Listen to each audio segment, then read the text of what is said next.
Ukraine drone ആക്രമണത്തിൽ നിന്ന് Russian president Vladimir Putin രക്ഷപ്പെട്ടത് തലനാരിഴയ്ക്ക്.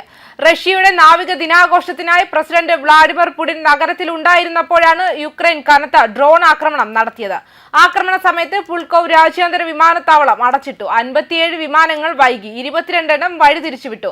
സുരക്ഷാ മുന്നറിയിപ്പ് ഉണ്ടായിരുന്നതിനാൽ വിപുലമായ നാവിക പരേഡ് റദ്ദാക്കിയിരുന്നു. നാവിക ദിനം റഷ്യ വിപുലമായാണ് ആഘോഷിച്ചു വന്നിരുന്നത്.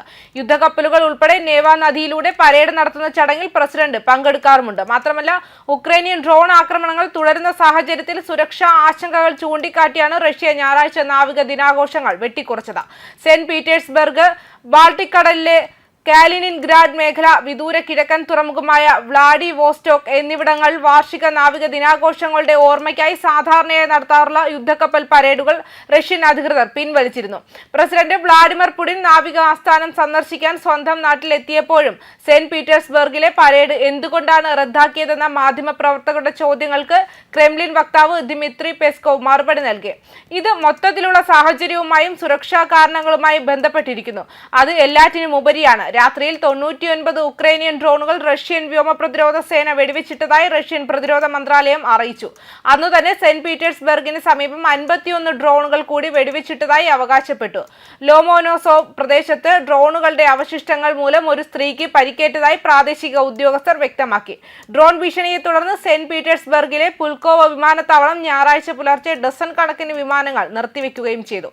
ഞായറാഴ്ച അവസാനിച്ച 4 ദിവസത്തെ നാവിക സൈനികാഭ്യാസങ്ങളെ കുറിച്ചുള്ള റിപ്പോർട്ടുകൾ സ്വീകരിക്കാൻ പുടിൻ സെന്റ് പീറ്റേഴ്സ്ബർഗിലെ ചരിത്ര പ്രസിദ്ധമായ അഡ്മിറൽറ്റി ആസ്ഥാനം സന്ദർശിക്കുകയും ചെയ്തു. ബാൾട്ടിക്സിൽ നിന്ന് പസഫിക് സമുദ്രത്തിലേക്കുള്ള 180 കപ്പലുകൾ ജൂലൈ സ്റ്റോം അഭ്യാസത്തിൽ പങ്കെടുത്തു. നാവികസേനയുടെ പരിശീലനം വർദ്ധിപ്പിക്കുമെന്നും കൂടുതൽ യുദ്ധക്കപ്പലുകൾ നിർമ്മിക്കുന്നുവെന്നും വാഗ്ദാനം ചെയ്യുന്നതിനോടൊപ്പം നാവികസേനയുടെ പ്രഹരശേഷിയും പോരാട്ടശേഷിയും ഗുണപരമായി പുതിയൊരു തലത്തിലേക്ക് ഉയരുമെന്ന് പുടിൻ പ്രസ്താവിക്കുകയും ചെയ്തു. സെന്റ് പീറ്റേഴ്സ്ബർഗിലെ തൊട്ടു പടിഞ്ഞാറുള്ള ക്രോൺസ്റ്റാഡ് നാവികതാവളത്തിലെ ബാൾട്ടിക് കപ്പലിന്റെ അഡ്മിറൽ ഗ്രിഗോറോവിച്ച് ഫ്രിഗേറ്റും അദ്ദേഹം സന്ദർശിച്ചു. ഈ മേഖലയിൽ നേരത്തെ ഉക്രൈനിയൻ ഡ്രോൺ ആക്രമണത്തെ പ്രതിരോധിച്ചതിന് അതിലെ ജീവനക്കാരെ അഭിനന്ദിക്കുകയും ചെയ്തു. രാജ്യത്തുടനീളം ഉക്രൈന്റെ വ്യാപകമായ ഡ്രോൺ ആക്രമണങ്ങളെ കുറിച്ചുള്ള മോസ്കോയുടെ ആശങ്കയാണ് നാവിക ദിനാഘോഷങ്ങളുടെ വ്യാപ്തി കുറയ്ക്കുന്നത് പ്രതിഫലിപ്പിക്കുന്നത്. യുദ്ധത്തിന്റെ തുടക്കത്തിൽ ഇപ്പോൾ 4ാം വർഷത്തിലേക്ക് കടക്കുന്ന നിരവധി ആക്രമണങ്ങളിൽ ഉക്രൈൻ കരിങ്കടൽ നിരവധി റഷ്യൻ യുദ്ധക്കപ്പലുകൾ മുക്കി.